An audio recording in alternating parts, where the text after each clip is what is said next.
La Rome impériale, un sujet familier auquel beaucoup d'entre nous semblent penser avec une grande régularité. L'Empire nous est bien connu et bien défini. Ses dirigeants et politiciens, ses avancées technologiques, sa puissance militaire, sa religion, ainsi que les coutumes de son peuple. Cependant, ce qui nous est moins clair, c'est le monde au-delà des frontières de Rome, en particulier dans ces régions où vivaient les soi-disant barbares incivilisés. Peut-être nul par ailleurs, cela n'est-il plus vrai que dans les confins nord de l'Europe, au-delà du Danube, dans les forêts denses de la Germanie. Ici vivait une multitude de tribus qui, dans l'imaginaire de nombreux Romains, étaient un peuple sauvage et belliqueux, prêt à lancer des assauts contre l'Empire à tout moment. Un nom revient avec une grande régularité dans les sources romaines, les Suèves, ou, comme on le trouve souvent en latin, les Suevi. Si ce nom vous semble familier, c'est normal, car c'est ce groupe de tribus germaniques qui a donné son nom à la région allemande de Souabe. Mais qui étaient les Suèves? N'était-il qu'un autre groupe violent de tribus vivant dans les forêts, déterminés à provoquer la chute de Rome? Ou y a-t-il plus à découvrir sur ce peuple méconnu? Aujourd'hui, nous allons justement le découvrir et tenter de répondre à la question: qui étaient les Suèves?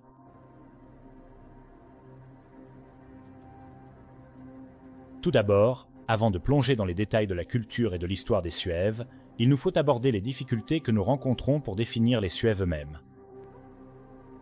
Contrairement à beaucoup de peuples frontaliers dont parlent les auteurs romains de l'Antiquité, les Suèves n'étaient pas un seul et unique groupe tribal. Ils formaient plutôt un ensemble plus vaste de peuples germaniques composé de plusieurs tribus plus petites, certaines étant mieux définies que d'autres. Bien sûr, comme pour tous les peuples historiques un peu obscurs, notre compréhension d'eux est définie par les sources qui nous sont parvenues. Comme les Suèves n'avaient pas de documents écrits propres, nous dépendons de ce qu'ont écrit les Romains comme Jules César, Tacite et Strabon. Et naturellement, leur vision des Suèves était elle-même influencée par le fait que la majorité des interactions entre Suèves et Romains se produisaient dans un contexte de guerre. La façon dont chaque auteur romain définissait les Suèves diffère considérablement, parfois même de manière très marquée. Par exemple, Jules César les considérait en fait comme un seul peuple, les plaçant dans la grande catégorie des peuples germaniques, un groupe qui, à l'époque, s'étendait vers le sud jusqu'aux rives du Danube. Cependant, des auteurs romains ultérieurs, dont Tacite, Pline l'Ancien et Strabon, utilisaient le terme Suève comme une désignation ethnique plus large, à l'intérieur de laquelle existaient plusieurs tribus distinctes et identifiables.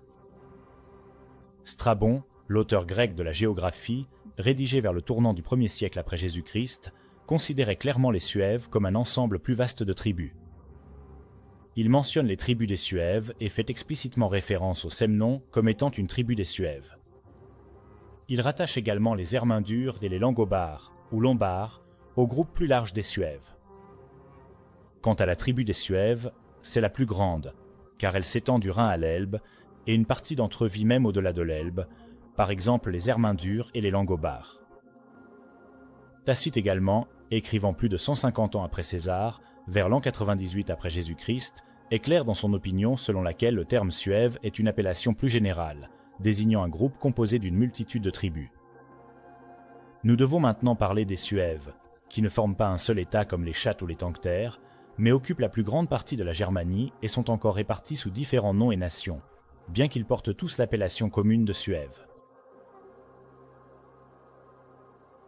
Définir la géographie des Suèves est, pour les raisons que nous venons d'évoquer, plutôt délicat. De plus, en tant que groupe lâche de tribus, les Suèves n'auraient jamais possédé de frontières clairement définies comme nous les concevons dans le monde moderne. Cela dit, nos auteurs romains décrivent souvent les régions où vivaient les Suèves. Jules César, le premier à écrire en détail sur les Suèves, affirmait qu'ils vivaient autour de la Hesse actuelle, à l'est de la tribu des Ubiens. Cependant, il convient peut-être d'accueillir avec un certain scepticisme la localisation donnée par César. Jules César est le seul de nos sources romaines à décrire les Suèves comme une seule tribu, plutôt que comme un grand groupe composé de plusieurs tribus. Dans cette optique, l'emplacement qu'il attribue aux Suèves ressemble étrangement à celui que des auteurs postérieurs attribuent à la tribu des Chattes. Bien sûr, il est possible que les Suèves aient migré entre l'époque de César et celle où les auteurs romains ultérieurs ont rédigé leurs récits, mais il semble également probable que le peuple que César désignait sous le nom de Suèves était en réalité les Chattes, ou peut-être même les Semnons. Comme on pourrait s'y attendre d'après le titre de l'œuvre la plus célèbre de Strabon, la Géographie, l'auteur grec décrit l'emplacement des Suèves avec un certain détail. Nous pouvons revenir à cette citation que nous avons vue plus tôt. Le Renu et l'Albi sont respectivement les fleuves Rhin et Elbe, ce qui nous permet de situer la majeure partie des Suèves entre les rives de ces deux fleuves, en Allemagne centrale et méridionale. Le géographe Ptolémée, écrivant au milieu du IIe siècle après Jésus-Christ, décrit également les Suèves comme habitant les terres situées entre l'Elbe et le Rhin. Strabon donne aussi plus de détails sur les frontières du territoire suève.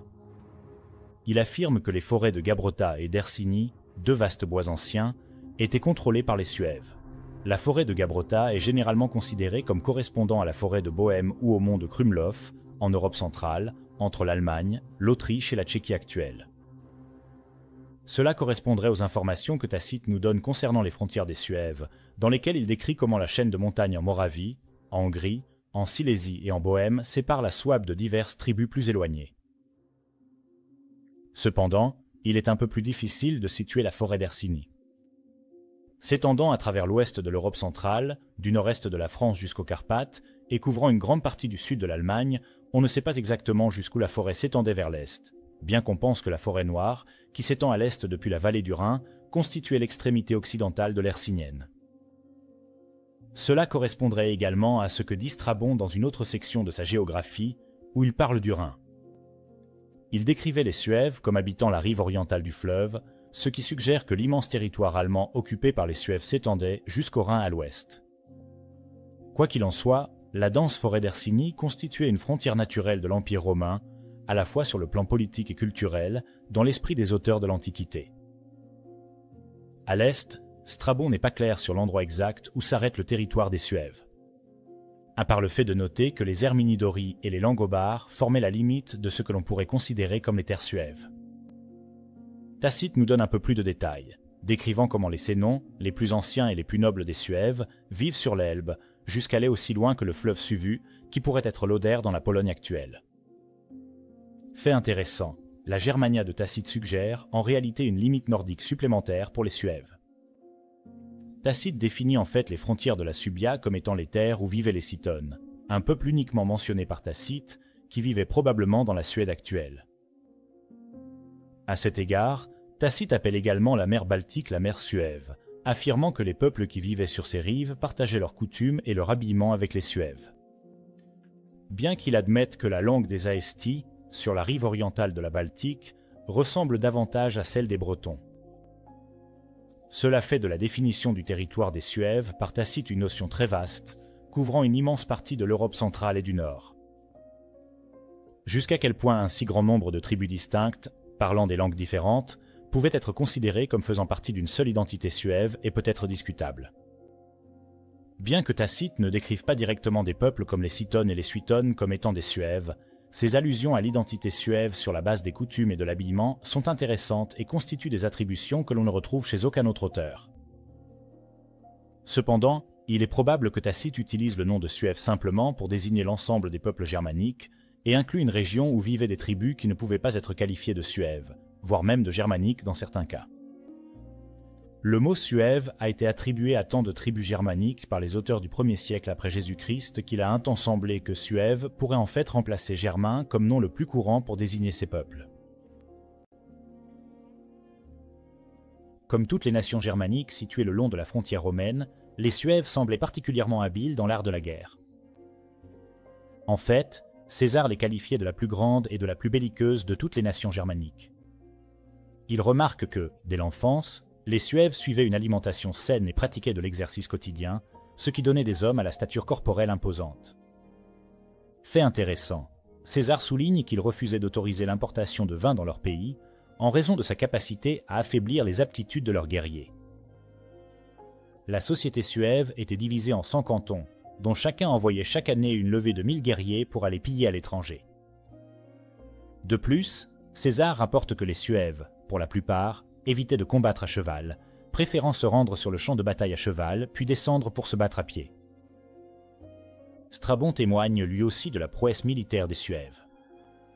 Il note que les tribus qui vivaient dans la région du Rhin comme les Sicambres, les Nerviens, les Trévires et les Ménapes, furent chassés par la puissance des Suèves et forcés de se replier sur la rive occidentale du Rhin, un processus qui, vraisemblablement, s'est déroulé par la force des armes. Cette histoire est corroborée par César, qui écrivit que les Usipètes et les Tenctères, après avoir subi des défaites face aux Suèves, furent repoussés dans la région du Rhin. Leur migration força à son tour les Ménapes à se déplacer encore plus loin au-delà du Rhin.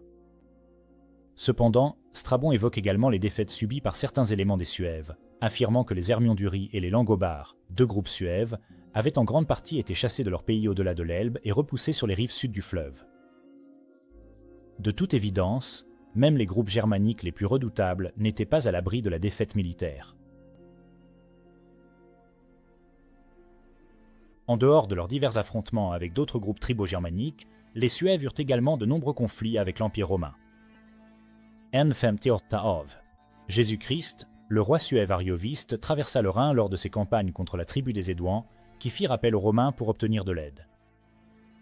Refusant de retourner au-delà du Rhin, Arioviste resta en Gaule, pillant et saccageant. Jules César mena 6 légions pour repousser la menace suève, battant Arioviste lors de la bataille des Vosges en septembre de cette année-là et forçant les Suèves à repasser le fleuve. Une fois de plus, les Suèves s'affrontèrent aux Romains en 55 avenues, Jésus-Christ. Dans un récit similaire à celui du conflit de 58 avenues, Jésus-Christ, une tribu alliée aux Romains, fit appel à eux pour résister aux raids des Suèves. Cette fois, ce sont les Germains Ubii qui demandèrent l'aide de César. Fidèle à son audace habituelle, le futur dictateur fit construire un pont sur le Rhin avec une rapidité incroyable. Cela fut réalisé en enfonçant des pieux dans la rivière, espacés de 60 cm, sur toute la largeur du fleuve. Ces pieux étaient ensuite renforcés par de grosses poutres, puis recouverts de madriers, permettant ainsi à l'armée de César de traverser. La panique provoquée chez les Suèves fut telle qu'ils auraient abandonné leur village sur la rive orientale du Rhin et se seraient réfugiés dans les forêts. César, estimant avoir prouvé son point, retourna sur la rive occidentale. L'historien romain postérieur Cassius Dion fait brièvement mention d'une traversée en 29 avenues, Jésus-Christ. Il affirme que les Suèves ont traversé le Rhin, vraisemblablement dans l'intention de piller et de saccager. Ce groupe fut complètement défait par le proconsul Caius Carnu, qui, soit dit en passant, avait également servi sous Jules César en 45 avenues. Jésus-Christ. Jésus-Christ, les campagnes victorieuses de Néron Claudius Drusus avaient étendu l'influence romaine au-delà de la frontière du Rhin et profondément en Germanie. Selon Suétone, les Suèves se soumirent à Drusus. L'écrivain romain Florus nous donne un peu plus de détails, décrivant comment les Chérusques, les Suèves et les Sicambres ont formé une alliance contre l'expansion romaine, mais furent vaincus par Drusus, de nombreux Suèves étant vendus comme esclaves. Cependant, l'expansion romaine en Germanie, qui semblait inévitable sous Drusus, fut soudainement interrompue à l'été 9 avenue, Jésus-Christ et à l'automne 9 après. Jésus-Christ par 2 événements inattendus, la mort de Drusus dans un accident d'équitation et la défaite désastreuse des Romains lors de la célèbre bataille de la forêt de Teutobourg. Cette défaite catastrophique des Romains, infligée par une alliance de tribus germaniques menée par Arminius, un Germain éduqué à la romaine, mit un coup d'arrêt à l'avancée romaine au-delà du Rhin. Bien qu'il soit possible que certains Suèves aient participé à la bataille, les principaux combattants germaniques étaient des tribus germaniques du nord-ouest, les Chérusques, les Mars, les Chattes, les Bructères, les Chaules et les Sicambres. Tacite mentionne qu'après la défaite de 9 avenues, Jésus-Christ, les Romains conclurent la paix avec un puissant roi suève connu sous le nom de Marobo. Il convient également de mentionner que certaines sources désignent Marobo spécifiquement comme un Marcoman. Tacite raconte comment Arminius, tout juste victorieux contre les Romains, attaqua Marobo parce que ce dernier s'était caché dans les forêts au lieu de rejoindre ses compatriotes germains dans leur lutte contre les Romains. Il est rapporté que les Semnons et les Langobards abandonnèrent le roi suève, préférant servir le victorieux Arminius. Mais alors que le titre royal rendait Marobo impopulaire auprès de ses compatriotes, Arminius suscitait l'enthousiasme en tant que défenseur de la liberté. Le roi suève déchu s'enfuit à Ravenne, où il mourut en 37 après Jésus-Christ, sans jamais avoir osé retourner dans sa terre natale. Plus d'un siècle et demi plus tard, les Marcomans, un peuple germanique identifié comme des Suèves par Tacite et Strabon, engagèrent une série de conflits avec l'Empire romain, de concert avec des alliés cades, Vandales et Sarmates. La raison exacte du déclenchement de ces conflits fait débat, le changement climatique et la surpopulation étant tous deux cités comme théories potentielles. Cependant, il est sans doute plus probable que la pression politique et militaire exercée sur les Marcomanns et leurs alliés par les grandes migrations vers le sud de peuples tels que les Goths, qui à cette époque commencèrent à descendre de leur terre natale autour de la Vistule, ait précipité les guerres marcomannes. La conséquence fut une série de conflits au cours desquels les Marcomanns, qui entretenaient auparavant des relations amicales avec Rome, lancèrent de vastes incursions à travers les frontières du Rhin et du Danube en 166 après Jésus-Christ, probablement dans l'intention de s'installer sur le territoire romain. Se terminant en 180 par un traité de paix entre les Marcomanns et Rome, ces guerres furent marquées par des combats acharnés tant sur le territoire des Suèves qu'aux frontières même de l'Empire romain. En raison de la nature quelque peu disparate et difficile à définir des Suèves, il existe de nombreux débats quant à la ou les langues qu'ils auraient pu parler. Cependant, il est généralement admis que les Suèves parlaient très probablement une langue germanique, voire plusieurs langues germaniques. La description que fait Tacite des différents peuples composant les Suèves, tels que les Semnons, les Langobards et les Marcomanns, laisse entendre qu'il existait au moins une certaine variation régionale dans la langue des Suèves. Le philologue Orin Robinson a associé les Suèves à un groupe de langues germaniques connu sous le nom de germanique de l'Elbe, ainsi nommé en raison de la localisation de leurs locuteurs dans la région du fleuve Elbe, s'étendant jusqu'au Danube au sud. À un moment donné à la fin de la période classique, ces dialectes germaniques situés au sud de l'Elbe ont subi ce que l'on appelle la mutation consonantique du haut allemand, un changement phonétique qui a modifié un certain nombre de consonnes par rapport aux mots apparentés en anglais, en néerlandais et dans les langues scandinaves. Par exemple, les occlusives sourdes sont devenues des fricatives en allemand. Anglais schip, néerlandais schip, norvégien skip, contre l'allemand schiff. Par conséquent, on pense que l'allemand souabe moderne a pu, du moins en partie, évoluer à partir de la langue que parlaient les Suèves dans l'Antiquité. Il est également probable que les dialectes des Suèves aient influencé le bavarois, le dialecte thuringien et la langue des Lombards italiens. Et enfin, l'allemand standard moderne lui-même. Jules César lui-même nous offre un tableau saisissant de la culture des Suèves. Décrivant leur apparente indifférence à cultiver des céréales, César nous dit que les Suèves subsistaient principalement grâce à un régime composé de produits animaux obtenus par l'élevage et la chasse. Cependant, César dénigre le bétail des Suèves, le considérant bien inférieur à celui des Gaulois. Ces pauvres bêtes mal conformées qui appartenaient à leur pays. Le régime alimentaire des Suèves se composait donc de viande et de laitage, et les peaux de ces animaux leur servaient également de vêtements. Un tel système économique signifiait apparemment que les Suèves disposaient de peu de produits à exporter et commerçaient donc peu avec leurs voisins, hormis les butins de guerre qu'ils obtenaient par le pillage. Fait intéressant, la notion de propriété privée des terres n'existait pas chez les Suèves, du moins selon Jules César. En fait, cet esprit communautaire semblait également s'étendre au temps de guerre. D'après César, les guerriers suèves partaient à tour de rôle en expédition militaire. Une année, une armée partait en campagne et les hommes restés au pays s'occupaient des familles de ceux qui étaient à la guerre. L'année suivante, ceux qui étaient restés partaient à leur tour en campagne, tandis que les autres restaient au foyer. De plus, comme le laisse entendre leur absence de production agricole, les Suèves semblaient mener une vie quelque peu nomade et pastorale. L'historien romain Strabon les a décrits ainsi: ils ne cultivent pas la terre et n'amassent même pas de provisions, mais vivent dans de petites huttes qui ne sont que des abris temporaires. Et ils vivent principalement de leurs troupeaux, comme le font les nomades, si bien qu'à l'imitation des nomades, ils chargent leurs biens domestiques sur leurs chariots et, avec leurs bêtes, se déplacent où bon leur semble. Un élément particulièrement unique de la culture suève, qui est mentionné dans de nombreuses sources antiques, est une coiffure, le fameux nœud suève. Le nœud suève est décrit en détail dans le livre de Tacite sur l'origine et la situation des Germains. Il est caractéristique de ce peuple de tourner la tête sur le côté et de l'attacher sous le sommet du crâne en un nœud. Par ce signe, les Suèves se distinguent des autres Germains et les hommes libres des Suèves se distinguent des esclaves. Le sommet du crâne fait généralement référence au haut de la tête, donc le nœud suève aurait été un nœud situé sur le côté de la tête. Ce n'est pas seulement le texte de Tacite qui décrit le nœud suève. On trouve de nombreux exemples de ce style dans la sculpture, la joaillerie et l'art de l'Antiquité. De plus, des corps retrouvés préservés dans des tourbières ont été découverts arborant cette coiffure particulière, notamment la tête d'Osterdy trouvée en 1948 dans le sud de l'Allemagne. En fait, le texte de Tacite nous apprend que les Suèves étaient extrêmement attachés à leur mode capillaire. Il décrit même les plus âgés des Suèves comme attachant leurs cheveux en nœud au sommet de la tête et les chefs suèves accordant une attention particulière à leurs cheveux noués. Ils se parent ainsi lorsqu'ils partent à la guerre afin de paraître plus grands et plus redoutables et s'habillent pour impressionner les yeux de leurs ennemis.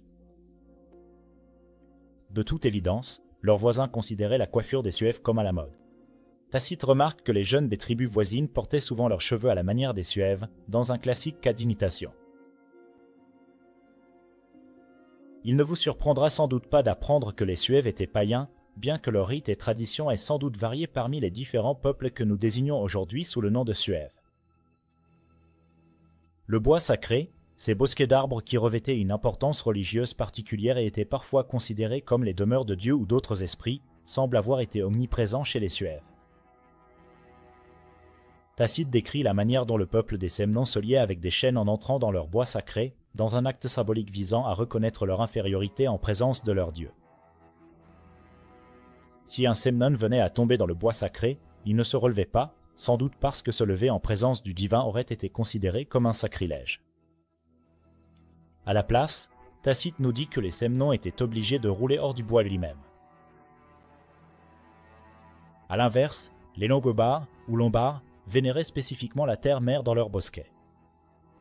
Le principal et le plus vénéré d'entre eux abritait un char consacré recouvert d'un voile. Seul le grand prêtre était autorisé à toucher ce char. Selon Tacite, la venue de la déesse sur le char sacré donnait lieu à de grandes fêtes religieuses, au cours desquelles le char était tiré par des vaches à travers le pays dans une grande liesse. Le sacrifice était également un élément clé de la religion des Suèves, tout comme dans la religion romaine. Cependant, Tacite rapporte avec une grande horreur la pratique, chez certains Suèves, notamment les Semnons, de s'adonner à la plus barbare des coutumes, le sacrifice humain. À une date fixée, tous les peuples de la même lignée se rassemblent par l'intermédiaire de leurs délégués dans une forêt consacrée par les augures de leurs ancêtres et une terreur ancestrale, et là, par l'immolation publique d'une victime humaine, ils célèbrent l'horrible origine de leur rite barbare. Bien sûr, les Suèves n'étaient pas à l'abri de l'avancée du christianisme à la fin de l'Antiquité. À la suite de leur grand déplacement vers l'ouest durant la période d'émigration, les Suèves qui se sont installés dans le nord-ouest de l'Espagne en 409 se seraient apparemment convertis au christianisme relativement rapidement. En 448, leur roi, Hrothgar, était chrétien. Cependant, cette conversion mit un certain temps à se diffuser parmi la population générale, qui resta païenne pendant encore quelques décennies. Il semblerait que dans les années 460, un missionnaire wisigoth nommé Ajax, envoyé par la cour du roi Théodoric II, ait converti les Suèves à l'arianisme. Quelque temps plus tard, probablement au milieu ou à la fin du VIe siècle, les Suèves se convertirent finalement au Trinitaire orthodoxe. Sans entrer trop profondément dans la théologie, l'arianisme est aujourd'hui considéré comme une hérésie, c'est la croyance selon laquelle Jésus, bien qu'étant le Fils de Dieu, n'est pas coéternel avec Dieu. C'est-à-dire que le Christ a été engendré ou créé par Dieu. La manière exacte dont les Suèves se sont convertis au catholicisme fait débat, mais lors du concile de Tolède de 589, au cours duquel le royaume wisigoth de Tolède s'est officiellement converti au catholicisme, il semble que la conversion des Suèves ait en grande partie déjà eu lieu. Le procès-verbal de ce concile indique qu'un nombre infini de Suèves avait été convertis. Bien sûr, la conversion religieuse d'une population entière est un processus long et presque impossible à quantifier. Il faut donc prendre toute date précise avec des pincettes. Comme l'a affirmé Strabon, les Suèves semblaient apparemment prédisposés à un mode de vie nomade. Les affirmations de Strabon à ce sujet se sont vérifiées dans la réalité environ 4 siècles après que l'auteur grec ait rédigé son texte au tournant du 1er siècle après Jésus-Christ. Bien que la période des grandes invasions, également connue sous le nom d'invasion barbare, qui a finalement mis fin à l'Empire romain d'Occident, ait pu commencer dès l'an 300 après Jésus-Christ, ce n'est qu'en 406 que les Suèves ont joué un rôle majeur. C'est le 31 décembre de cette année-là qu'un grand groupe de Suèves, d'Alains et de Vandales traversa le Rhin en masse, lançant une invasion du nord de la Gaule qui allait déstabiliser de façon permanente l'Empire romain d'Occident. Le choc provoqué par cette traversée fut immense. Probablement poussés vers l'ouest en raison de la pression politique exercée par l'expansion des Huns plus à l'est, les Suèves et leurs alliés envahirent l'Empire, pillant de vastes régions du nord de la Gaule et précipitant l'usurpation de Constantin III dans la province de Britannia, ce qui conduisit finalement à l'abandon de la province par Rome. Alors que certains Suèves restèrent relativement proches du Rhin, se déplaçant vers le sud dans les régions correspondant aujourd'hui à la Suisse et à l'Autriche, un certain nombre d'entre eux s'installèrent également en Pannonie. Plus particulièrement, un grand groupe de Suèves mené par le roi Hermeric continua de se déplacer vers le sud et l'ouest dans le vide politique qui suivit la traversée du Rhin en 406. Atteignant les Pyrénées, ils traversèrent le Pays basque et finirent par s'installer dans le nord-ouest de l'Espagne, dans la province romaine de Galésia. Leur soif de destruction apparemment assouvie, les Suèves prêtèrent allégeance en 410 à l'empereur romain d'Occident Honorius. Ce faisant, la Galétia devint le premier des royaumes subromains à se former durant la lente désintégration de l'Empire romain d'Occident. Jusqu'en 584 après Jésus-Christ, les Suèves connurent d'importants changements culturels après leur installation dans la péninsule ibérique, notamment en s'établissant dans des fermes rurales et en adoptant la langue locale. Bien que quelques traces de leur ancienne langue germanique subsistent, notamment dans certains noms de lieux en Galice, comme le village de Suevo, les Suèves abandonnèrent leur paganisme germanique au profit du christianisme arien dans les années 460, avant de devenir finalement catholiques dans les années 560. La défaite finale des Suèves fut infligée par les Visigoths. La montée en puissance des Visigoths dans le centre de l'Espagne entraîna des incursions sur le territoire suève dans les années 570. Le roi des Suèves et de la Galice ne régnait plus que sur un territoire de plus en plus réduit, limité à l'extrême nord-ouest de la péninsule ibérique, avant d'être finalement soumis par les Visigoths en 585 et que leurs terres soient intégrées au royaume wisigoth.